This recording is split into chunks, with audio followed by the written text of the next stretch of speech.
In our headlines on this Wednesday afternoon, July 5th in South Korea.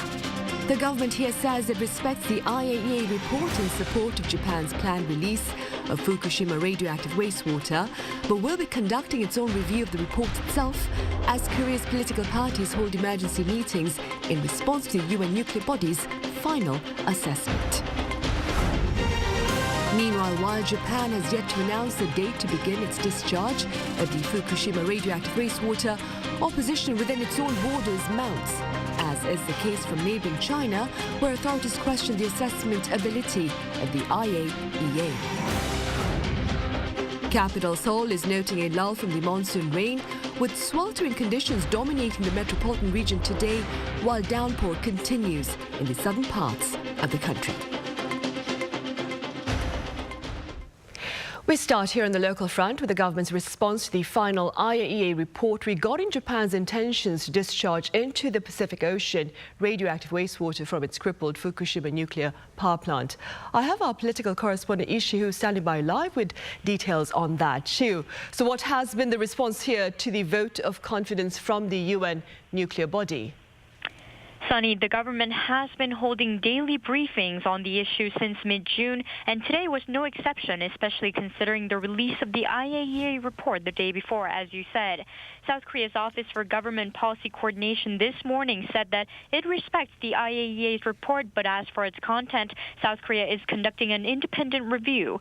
Park Gu-yeon, the first deputy chief of office, said that the government is in the final stage of its review and will provide a deep analysis once the scientific and technological report is drafted by our own government. He went on to further explain that there are misunderstandings among the public regarding the performance of the advanced liquid processing system that is unable to filter the radioactive carbon-14 isotope in the discharge. While Park said it's true that the ALPS cannot entirely treat the radioactive isotope, the amount of the isotope in the water will be minimal and meets safety standards, and therefore there is no need for concern. At the briefing, the Ministry of Oceans and Fisheries also reconfirmed that seafood from the Fukushima region is not being imported and that all of the Japanese seafood imports tested passed the radioactivity check. The ministry also emphasized that additional radioactivity assessments showed all 47 selected domestic seafood products tested in the production stage were safe to consume. Also, 18 more products in their distribution stage were assessed to be safe. Right, I see. Well, that is good to know. Meanwhile, Shiu, I understand our political parties have been quick to gather to discuss the latest event. Do tell us more. Yes, Sunny, the PPP's floor leader Yoon Jae-ok emphasized that experts in the field worked for 2 years to finalize a report, hinting at the credibility of the report. But Yoon also said that further close monitoring is needed to ensure people's safety. He also said the government needs to come up with plans to support the domestic fishing industry in case of damage. Now, the DP leader Lee Jae-myung urged that we should ask questions, argue, and take responsibility for the issue in order to protect the people and the fishing industry. The DP also said that it's considering introducing a bill that aims to ban seafood imports from all regions of Japan if Japan decides to release the discharge without permission from South Korea and other nearby countries. Now, that's all I have for now, but I'll be back with more updates in a later newscast. All right, Shiu, thank you for that coverage. That was our National Assembly correspondent Ishi reporting live from the news center. Now, back on Tuesday, the head of the UN nuclear body arrived in Tokyo to deliver in person the agency's approval of Japan's blueprint for the release of its Fukushima radioactive wastewater into the Pacific Ocean. Our foreign affairs correspondent Peun-ji has details. The UN nuclear agency, the IAEA, has released its final report on the safety of the discharge of Fukushima wastewater and gives Japan the green light to release the water into the Pacific Ocean. The comprehensive report said following a 2-year review, the IAEA finds Japan's plans to be consistent with the international safety standards. The agency's chief, Rafael Grassi, who arrived in Japan on Tuesday morning, handed over a thick blue folder containing the report to the Japanese Prime Minister Fumio Kishida. The plan, as it has been proposed and devised, is in conformity with the agreed international standards. In a meeting with the IAEA chief, the Japanese leader stressed that he will not allow a discharge that would have a harmful impact on human health and the environment of Japan and other countries. Japan will continue to provide explanations to the Japanese people and the international community in a sincere manner based on scientific evidence and with a high level of transparency. IAEA's approval was something that was widely expected, as the agency has already been saying that samples of the wastewater from the Fukushima plant meet requirements. In its previous 6 reports, the agency said it found the measurement to be, quote, accurate and precise. During Grossy's 4-day visit to Japan, which ends Friday, he will also travel to the Fukushima Daiichi plant to inspect the site and visit an IAEA office there, which will newly open upon his visit. Grossy will then visit South Korea from Friday to Sunday to provide a detailed explanation of the report to the Korean government. He will sit down for talks with the country's foreign minister, Park Jin, and the chairperson of the Nuclear Safety and Security Commission, Yoo Guk-hee. But regardless of the IAEA's assessment confirming the safety of the water, South Korea will likely continue to ban imports of seafood from Fukushima. The Japanese government earlier said it plans to start releasing the wastewater into the ocean sometime this summer. Now that it has received the IAEA report, it will soon announce the exact schedule for the release, a process that will be carried out over the next 3 to 4 decades. 배은지, Arirang News. And while the Japanese government seeks a schedule to start its Fukushima wastewater release, opposition continues to mount even within its national borders, as well as from neighboring China. Our Chesu reports. As of now, the only remaining step for Japan's plan to release contaminated water from the Fukushima nuclear power plant is Prime Minister Kishida's decision to initiate the discharge. On Tuesday, the International Atomic Energy Agency concluded that Japan's plan to discharge contaminated water is in line with international standards. However, there are still concerns not only from neighboring countries but also from within Japan. Within Japan, local fishermen and politicians have raised concerns. On July 4th, Japanese broadcaster NHK reported that the Miyagi Prefecture Local Assembly unanimously adopted a statement opposing the discharge. Local fishermen also continue to oppose the plan. Following the IAEA's report released on July 4th, China held a special press conference. During the conference, China stated that the IAEA's report does not guarantee the legitimacy and legality of the discharge. China said that the IAEA is an organization that promotes the peaceful use of nuclear energy and is not suitable for assessing contaminated water. On the other hand, the United States supported the discharge decision, citing the scientific basis of the IAEA's report. A spokesperson for the U.S. Department of State said the report stated that it reflects the international consensus from all member countries. Chesu, Arirang News. Over in Beijing, vice-ministerial level talks took place on Tuesday between South Korea and China to better promote diplomatic interests. According to Seoul's foreign ministry, Deputy Foreign Minister Choi Yong-sam had a luncheon with Chinese Vice Foreign Minister Sun Wei-dong at Beijing's foreign ministry. On the agenda were ways to ensure stable ties, steady trade and reliable supply chains, as well as cultural exchanges.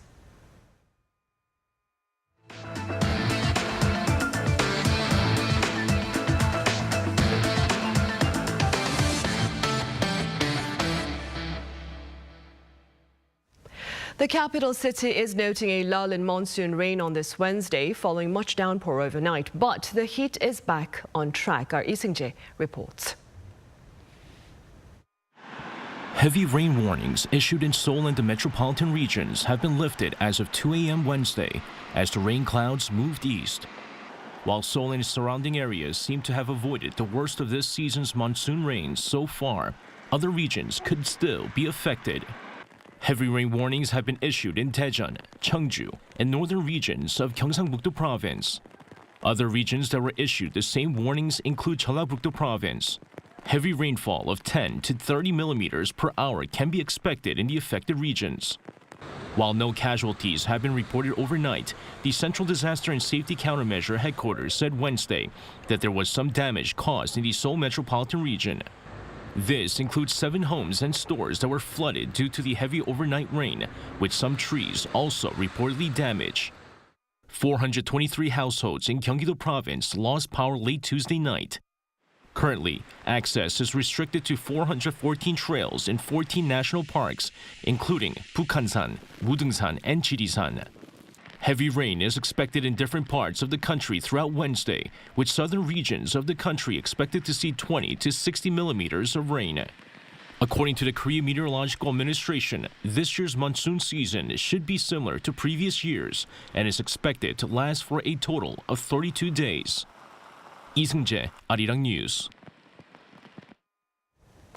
The price of Korea's instant noodles hit a record high last month. According to Statistics Korea back on Tuesday, Ramyeon prices jumped 13.4% in June on year, despite inflation slowing to 2.7%.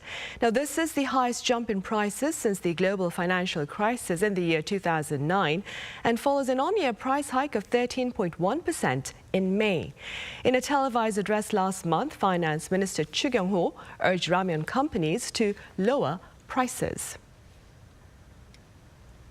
Korea's foreign exchange reserves, a barometer of financial stability, rose in June amid a weakening US dollar, that would be. According to the Bank of Korea on this Wednesday, the reserves reached $421.5 billion at the end of June. Now that's up $470 million on month. The finding has been linked to the US dollar index falling 0.8% against major currencies, boosting the converted value of non-dollar assets. As of the end of May, Korea's foreign exchange reserves were the 9th largest in the world.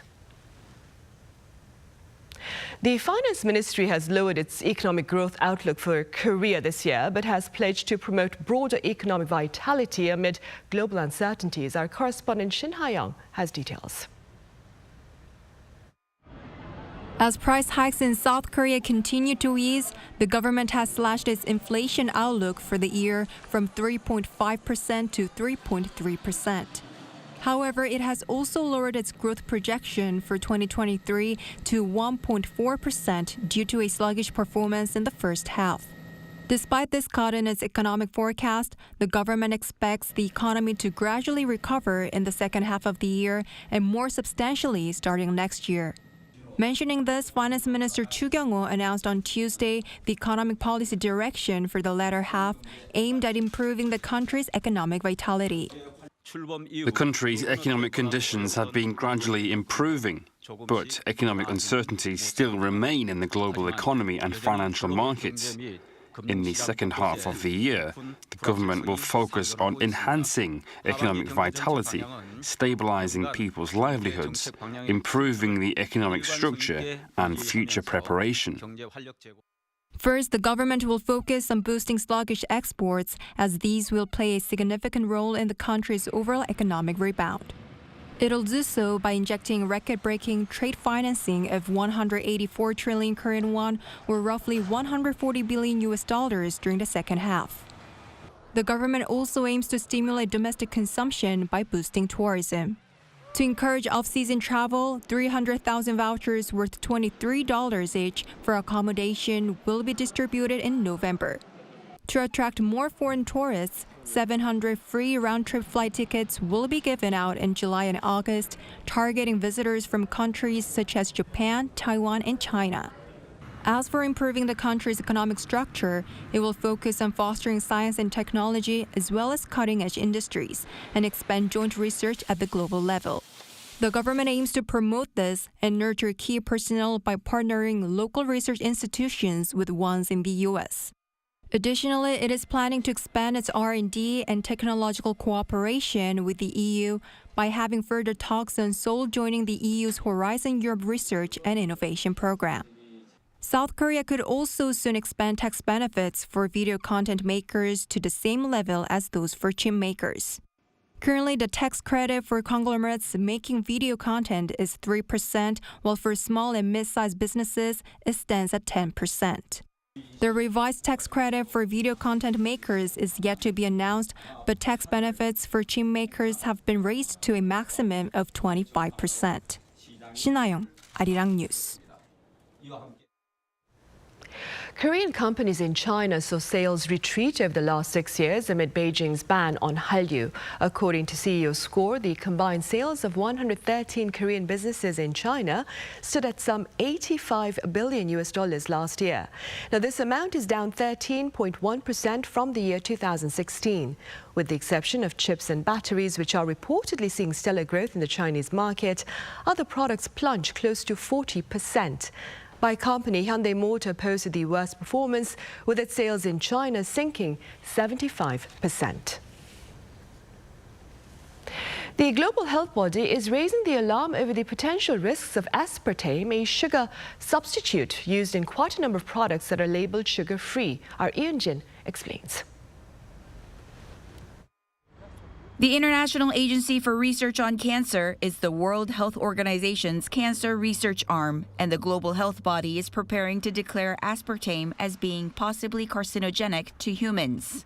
Another WHO expert committee, the joint FAO-WHO Expert Committee on Food Additives, is set to update its risk assessment exercise on aspartame, including the reviewing of the acceptable daily intake and dietary exposure assessment, which will be made available on July 14th.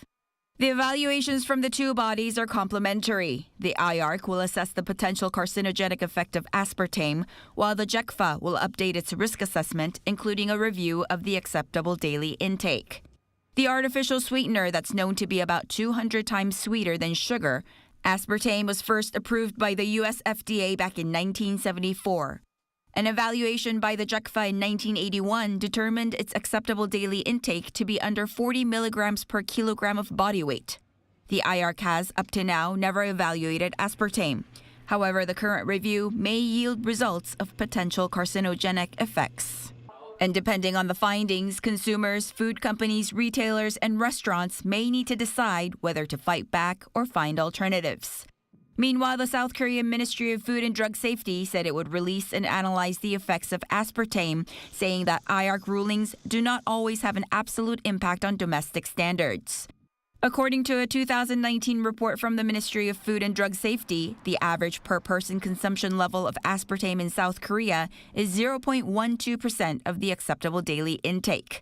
But health experts and authorities will wait for the final report by the global organization set to be released on July 14th before taking the next step. Jin, Arirang News. A local research team has developed a lens that can use the heat directly from the sun to heal itself. Our Changwoo tells us how. When looking at another car using a lens that is scratched, light appears to smear and can obstruct the view. But once this lens is exposed to strong sunlight for about 60 seconds, the scratches completely disappear, giving a clear view. This self-healing lens fixes the damage and restores light transmission function under sunlight. The lens is made by mixing a dye that converts light energy into thermal energy and a catalyst that loosens the lens structure with the existing lens material, thiourethane.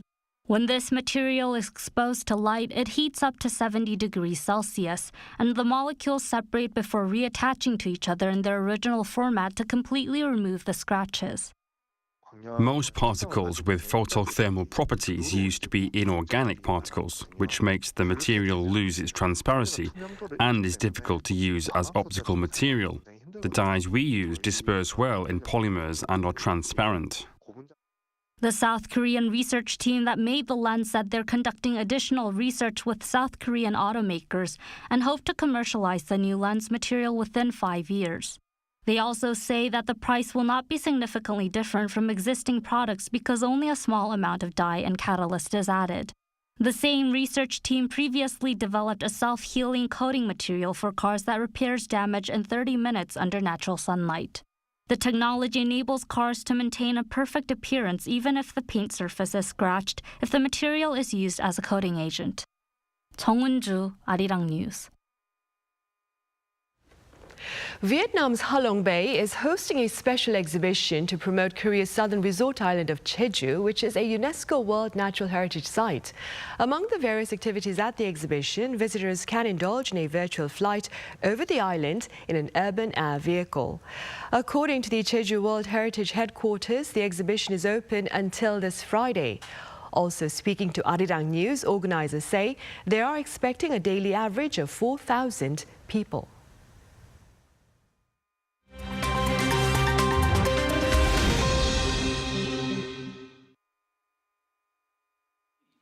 Let's take a look at what's going on in the world now. Russian President Vladimir Putin says that the Russian people are united as never before and that the country is developing steadily. He made the remarks on Tuesday during the Shanghai Cooperation Organization summit. Attending the summit virtually, Putin addressed other leaders from China, India, Pakistan, Iran, and 4 Central Asian countries. He said Russia would resist pressures imposed on it by what he called illegitimate sanctions and the hybrid war in Ukraine. It marked his first international appearance since an armed mutiny by the Wagner mercenary group threatened Moscow only 10 days earlier. The mutiny ended after Wagner Group leader Yevgeny Prigozhin made a deal with the Belarusian President Alexander Lukashenko. Prigozhin has since made his first remarks after arriving in Belarus last week. He uploaded a 41-second voice message on Telegram on Monday local time, where he thanked supporters of the failed uprising. He added that the so-called March for Justice was mainly aimed at fighting traitors and mobilizing our society. In the United States, just ahead of the 4th of July celebrations on Tuesday, a series of mass shootings have left at least 10 people dead. On late Monday evening, 3 people were killed and 8 wounded after a local festival in Fort Worth, Texas. Just a few hours earlier, 5 people were killed and 2 were injured in Philadelphia, where a gunman wearing a bulletproof vest opened fire on strangers. That came a day after 2 people were shot dead and 28 were injured at a street party in Baltimore.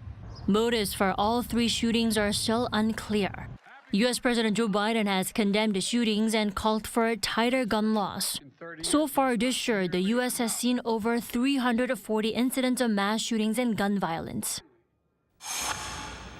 Also in the U.S., a 4th of July hot dog eating contest champion, Joey Chestnut has kept his title. The 39-year-old successfully beat back his challengers on Tuesday at New York City's Coney Island, making it his 16th career win. Chestnut ate 62 hot dogs in just 10 minutes. He was way ahead of a runner-up Jeff Esper, who managed just 49 hot dogs. Despite the win, Chestnut failed to beating his world record 76 hot dogs set in 2021. The day also saw Miki Sudo win the women's version of the competition for the 9th time. She ate 39.5 hot dogs in 10 minutes. 김다미, Arirang News.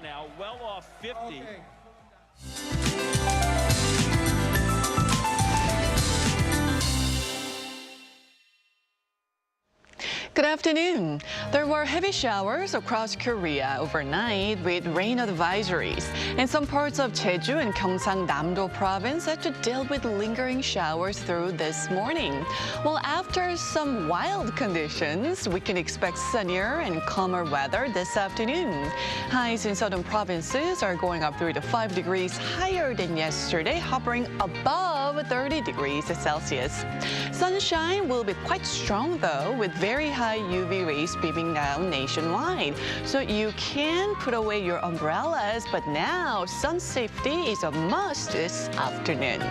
Top temperatures in Seoul are similar to yesterday, topping out at about 29 degrees Celsius. And of course, it's hotter in the south with some strong winds expected all day today.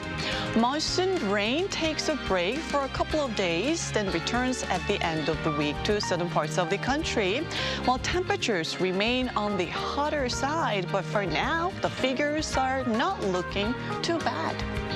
That's Korea for you, and here's a look at the international weather conditions.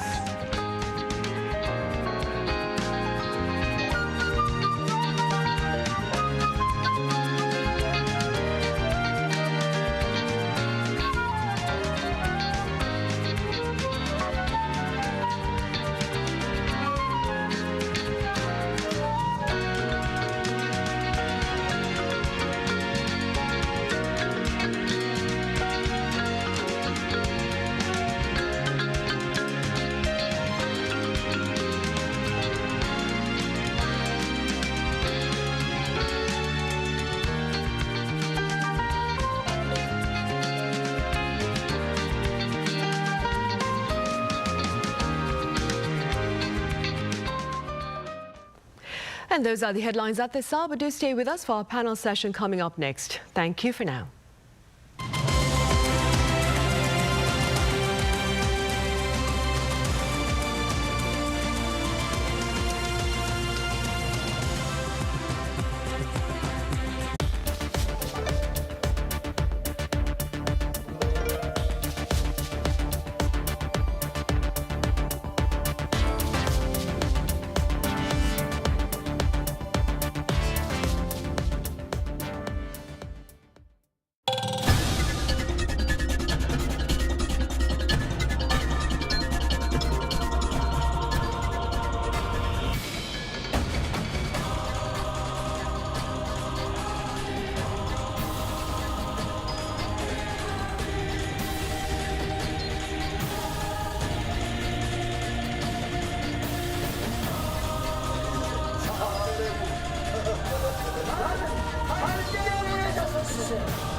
Contour the world, simply contour. India, the United Kingdom, New Zealand. Woo!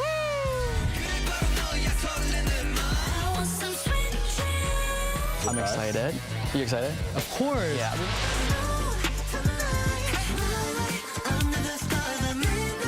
Music, start.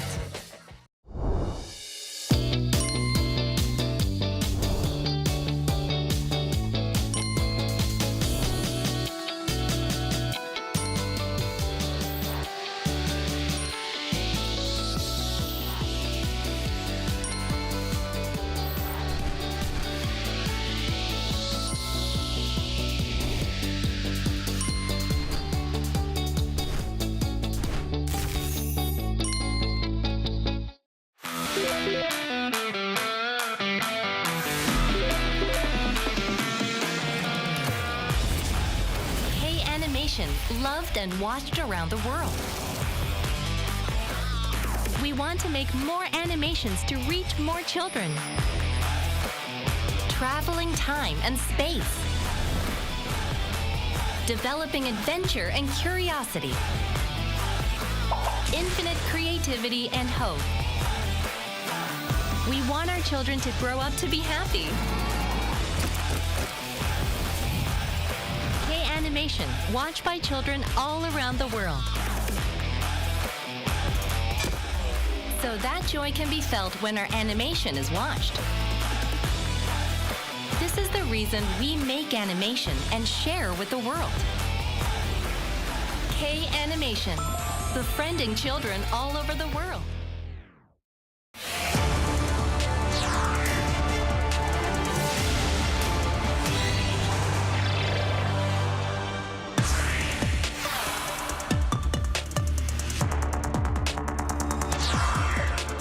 Growing interest in Korea has prompted one university to host a 6-week study session to this part of the world to experience firsthand the country's society and its culture. So how was the Korea Study Abroad program set up? What has been the response from the students?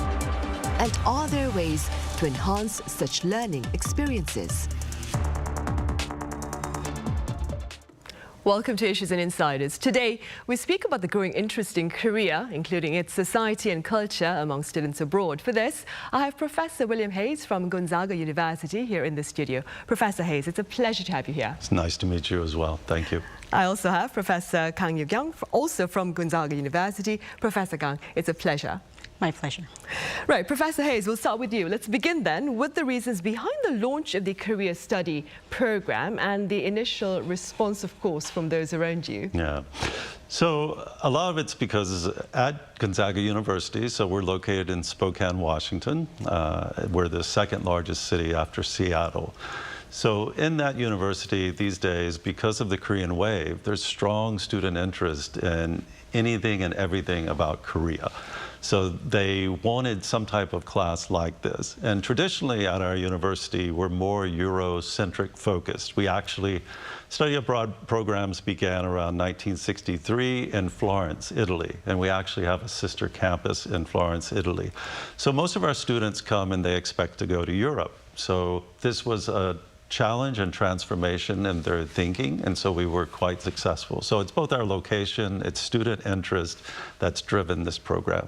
And what was the initial response to your proposal, perhaps, to start a study abroad program here in Korea? Well, a lot of it was excitement and curiosity. What are you actually going to do? But also concerns, some fears from family members, from students and administrators. Because, of course, they mainly know about Korea through U.S. media. So they see things like North Korea or missile launches. So there's a great deal of fear and trepidation about coming to Korea. So part of our task is to allay those fears. And I think we did a good job. So we got a good group to come to Korea. Right. And Professor Kang, do tell us a bit more about this program and also about your participation in it. Because I understand you're actually a professor of English at school. Yes, I am. So this study abroad program is actually a 6-credit course.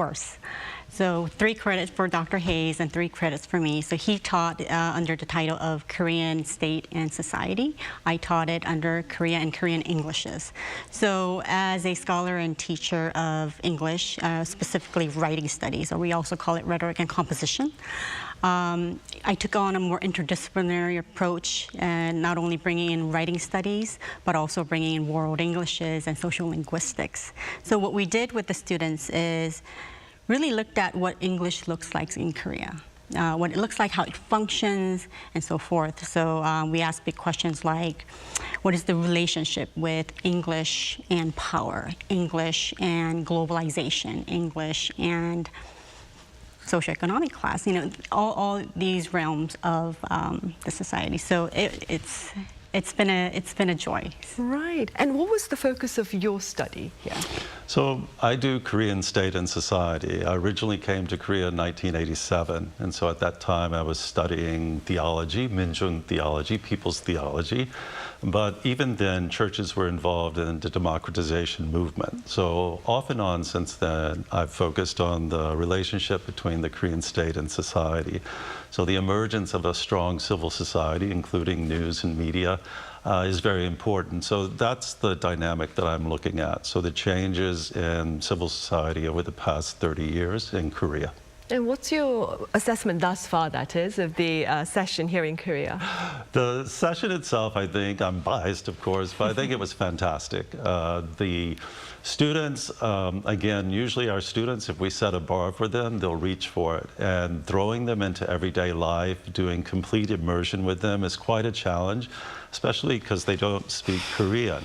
So getting them to overcome their fears. So this was a big puzzle for us, a challenge. So on the third day here, I sent them on a scavenger hunt in the subway system. So they had to go from one end of Seoul to the other, trying to take pictures of different things. And of course, I knew they would get lost, but that was the purpose. I wanted them to overcome the fear of asking Koreans for help. Right, their directions, where am I, how do I get here? And they were successful. By the afternoon, they reached their destination, so, you know, we were extremely happy and pleased with it. And staying with it, what was the response from the students with regard to that particular mission by Professor Hayes? Well, I'm also biased, but I have evidence. It was overwhelmingly positive. So on the final day of our full day here at Korea, we had a debrief, and they really talked about how their worldview has expanded. You know, like Dr. Hayes mentioned, they grew up with a very Eurocentric view, right? So they were happy about that, and also they were very impressed with themselves, learned a lot about themselves as global citizens. So that was, we got a really good feedback from students. Were they able to communicate with the people here, even when they're, because you mentioned earlier before the start of this program that they don't speak Korean? Yeah, so that's actually that was one of our challenges. To be fully immersed, you need the language, right? But for the 6 weeks that we had, we didn't have time to educate them on language. So I think that's something that we will work on in the future, of maybe starting out with a language program before the 6-week program, and really so they can really participate. Right. Professor Hayes, I understand the program included participation in the Wednesday demonstration here in capital Seoul that calls on Japan to redress the grievances of comfort women. What was the decision, or what was the decision based on to partake in the Wednesday demonstration?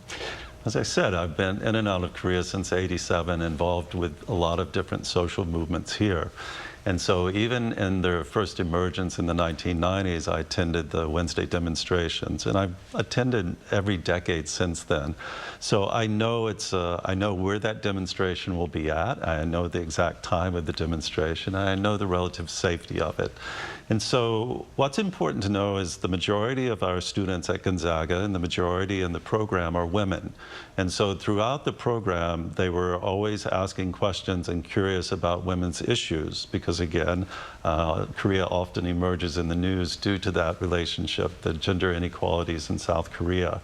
So I knew by having this in the final week, it would give them that opportunity. So going in the morning to the War and Women's Human Rights Museum provided them a strong foundation, educational foundation. It gave them the context as well. And in our Jesuit education at Gonzaga, we really stress social justice, and they learn a great deal about social justice. And they understand themselves to be in solidarity with others around the world. So this was a perfect opportunity. And again, they wanted to give something back. They always think about reciprocity. So I was quite proud of them as they sat in the rain on Wednesday and they participated in the demonstration. And they understood why they were doing that. Although they couldn't quite understand all the Korean in terms of their placards that they were waving, they knew about the past and the present and ultimately the future around these gender issues. And that's what got them there, and that's why I brought them there. What was their response during the debriefing at the end of the event? They said that was one, if not it was one of the best experiences they had, because again, they felt like they were finally able to participate in Korean society rather than just receiving. And they could stand on their values. Like I said, when we train them, or our mission is to make them women and men with and for others. And the grandmothers of the comfort story, if that's not others, I don't know what is. And so again, for them, their heart was with them and they wanted to stand in solidarity. Professor Hayes, what were some of the factors perhaps that you kept in mind while setting up this career study abroad program? Well, as I've mentioned, Gonzaga is a Jesuit university, and so anytime we design courses, we have certain frameworks to work from. So first and foremost, I always think building their holistic knowledge of a society. So Jesuits stress critical thinking, speaking, and writing. And in order to do that, you have to understand how the different parts of a society fit together. So part of the program has to be giving them a wide vision, a holistic vision of what the Korean society is. Another aspect of Jesuit education is immersion in everyday life. They know what the classroom is. They've grown up in the classroom. The classroom in America and Korea look pretty similar. So I didn't want to bring them here and put them in another classroom. So many foreign students, when they come to Korea, sit in a classroom, whether it's learning Korean or learning things about Korean society. You could do that anywhere in the world in a classroom. What you cannot do in Gonzaga or in Spokane is actually live in everyday life. So the immersion part was quite critical as well. And then the final thing, as I said, is showing them everything. Jesuits believe God is in all things, the good, the bad, and the ugly. So most tourists or most foreigners, when they come here, they're only shown the good things, the miracle story of the economy or politics. But they're not shown the social discontents. They're not shown the social inequalities. So that was the last factor. We had to show them everything, good, bad, and ugly. I see. And that being said, Professor Kang, this is an impromptu question. Could you perhaps give me an example of one day in the curriculum for the students here in Korea? So one day.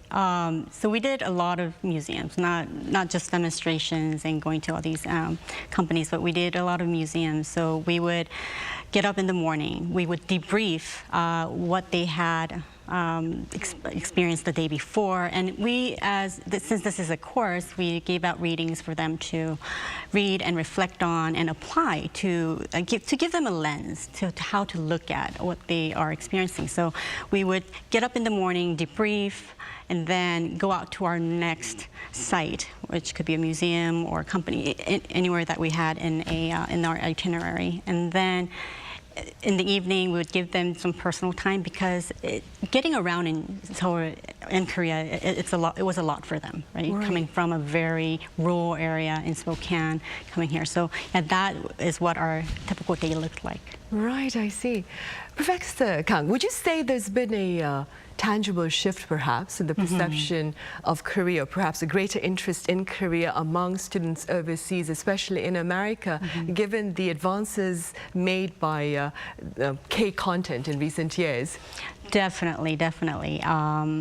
Just from my personal experience, I went to the States as a grad student, and as a grad student, I taught a lot of undergraduate students. And I remember, and this was many years ago, but even then, Korea was never brought up as a topic, or K-culture or K-pop. Even though it was popular in other Asian countries, it never penetrated into the US. But more recently, I find a lot of students so interested in wanting to talk about BTS, K-dramas, just so excited. And more recently, actually, this past spring semester, Dr. Hayes and I co-taught a course called The Korean Wave. First time ever at Gonzaga University, and we were only allowed to enroll 30 students, but we had a huge wait list. So that kind of is an evidence for that interest. And the Korean Wave covered mostly the cultural content. Are we talking about movies, music, and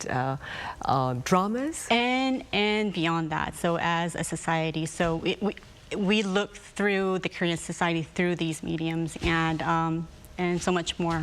Right. Professor Hayes, basically the program seeks to offer these kids a first-hand learning experience here in the country, including the good as well as the bad. All that being said, what do you suppose, or what aspect of the study was particularly of interest among the students? Well, of course, because of the Korean Wave, several of them just wanted to focus on that. But again, in order to understand the Korean Wave, you have to go back. You have to understand the political, the previous regimes. You have to understand the economics as well. You have to understand the IMF crisis. You have to understand the opening of creativity, especially for young people. So when you have that background, then the Korean Wave begins to make sense to you. It just didn't appear out of nothing. So of course they come with the expectation of focusing on the Korean Wave, but again, we direct them to so many other experiences, and that's what they came away with. They talked about the such variety of experience, whether it was an LG Twins game on a Wednesday night, whether it's going to the DMZ, They talked about one night they stayed at Haeundae Beach late into the night talking on the sand and how meaningful that was, whether it's a trip to the 518 Memorial in Gwangju.